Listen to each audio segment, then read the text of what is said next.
ఒకటే నిమిషం అధ్యక్ష, ఒక చిన్న కథ చెప్పిన ఉపన్యాసాన్ని ముగిస్తా అధ్యక్ష. ఓన్లీ 1 మినిట్ అధ్యక్ష.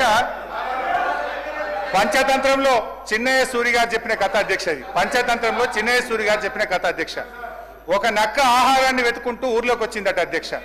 అక్కడ రజకులు ఉపయోగించే నీలి రంగు ఉన్న తొట్టిలో పడిపోయింది. ఆ నక్కకి ఏమైపోయింది, ఆ తొట్టిలో పడితే ఆ నక్క ఒంటి నిండా నీలి రంగు అంటుకున్నది. ఆ నీలి రంగు అంటుకున్న తర్వాత అది మళ్ళీ అడవిలోకి పోయింది. ఇదేదో కొత్త జంతువు అనుకొని అడవిలో ఉన్న జంతువులన్నీ భయపడ్డాయట అధ్యక్ష. ఈ నక్క కూడా ఇదేదో బాగుంది, అందరు నాకు భయపడుతుందని నేను దేవుడు పంపిన దూతను ఈ రోజు నుంచి నేనే మీకు రాజును అని ఆ నక్క అన్నదట అధ్యక్ష. జంతువులు భయంతో అంగీకరించాయి. ఆ నక్క జంతువులను అనేక రకాలుగా కష్టపెట్టే భరించాయి అధ్యక్ష. ఒకరోజు ఆ నక్క పెద్ద సభ పెట్టింది, కొత్త చట్టాల గురించి చెప్తుంది.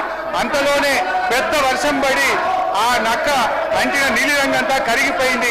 నక్క నిజస్వరూపం బయటపడ్డది.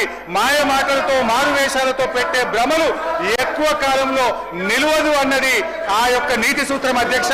వీళ్ళ మాయ మాటలు కూడా ఎక్కువ కాలం నిలవవు. వీళ్ళ మాటలు, వీళ్ళ యొక్క నీతి ఈ రాష్ట్ర ప్రజలకు అర్థమైపోయింది. జై తెలంగాణ, జై కేసీఆర్.